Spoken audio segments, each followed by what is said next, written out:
Hello everyone, welcome to English Shorthand classes. Exercise 21st. Get ready for the dictation. Start.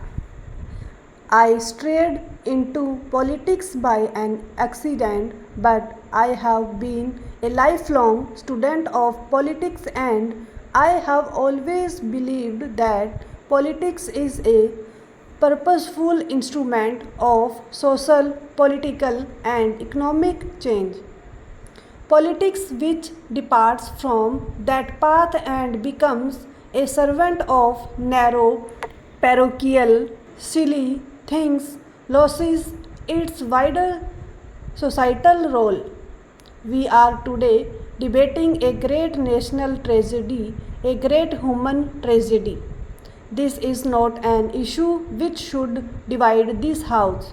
This is not an issue where partisan politics should have an upper hand in analyzing those traumatic events of 1984, the death of a prime minister, a revered and beloved leader of our country in her own country yards by two bodyguards, and this whole mass tragedy that befell Delhi and other cities.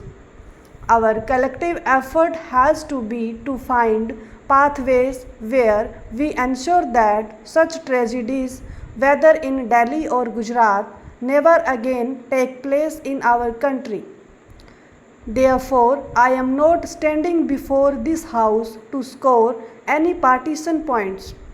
What happened in 1984 was a grim national tragedy and it brought us all to shame.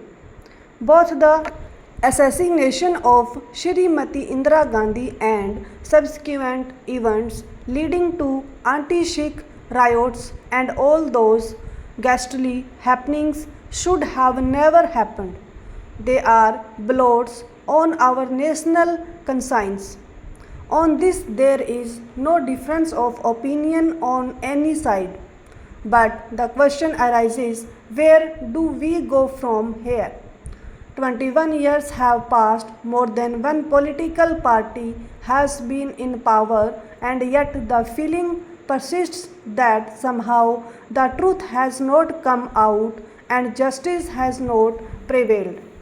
Therefore, it is our collective responsibility to find ways and means where we could accelerate the processes which would give out people a feeling that they do appreciate justice in this massive state of India.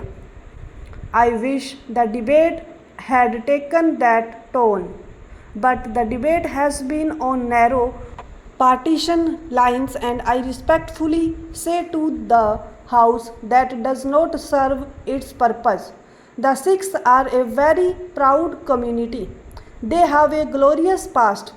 Our Gurus have bequeathed to us a living philosophy which is more relevant today than it ever was. That the Sikhs have made a phenomenal contribution to our freedom struggle is also known. Anybody who goes to Port Blair would find how many people who were sent to the gallows. Came the partition, the Sikh community suffered the most. The colonies of erstwhile Punjab, which were blooming with property, were the creations of the Sikh peasants. They were all lost to the Sikh community. Many of them migrated to this part of the Punjab.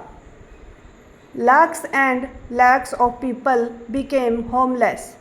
I have seen people seeing their daughters, their children being killed before their very eyes in those ghastly days of the partition. That trauma still haunts me.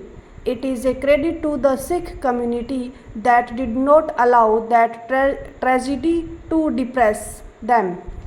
Then came the independence of India and there arose a new Punjab on the ashes of old. When the history of that period is written, the making of the new Punjab, the role of two individuals will shine in the annals of history. That was Jawaharlal Nehru and Sardar Pratap Singh Karon. What Punjab is today is largely the creation of these two great men of our country. I do not want to score debating points against my friend in the Akali Dal, and I say to them with all respect, while they were all agitating to divide Punjab, the Punjab government, inspired by Jawaharlal Nehru and with people like Sardar Pratap Singh Karon at their help, wrote a glorious chapter in the history of Punjab. The Green Revolution is the creation of Pandit Jawaharlal Nehru, late Shrimati Indira Gandhi and Sardar Pratap Singh Karon in Punjab. If we are trying to drive a gap between the Sikh community and the Congress party, we must never forget that fact. Then came the events of 1980s. Who is to be blamed and who is not to be blamed? I am not here to apportion blames. But for a time it appeared the Punjab had fallen on evil day. We saw that period when serious attempts were made to divert the attention of this brave community which has contributed so much to the development of our country, which even to this day defends many of our national frontiers that are on the borders. People, many of them outside our country, tried to drive a wedge between the Sikh community and the mainstream of national life. The terrorist elements, aided and abetted by forces from abroad, sought to disrupt our unity, our polity, our society, and whatever we say or do in this house or outside, I think it would be a sin against our nationhood if we try to sow the seeds of discontent among the youths of Punjab. Punjab is border state of our union. The Sikhs have been its valiant protectors through centuries. Here stop.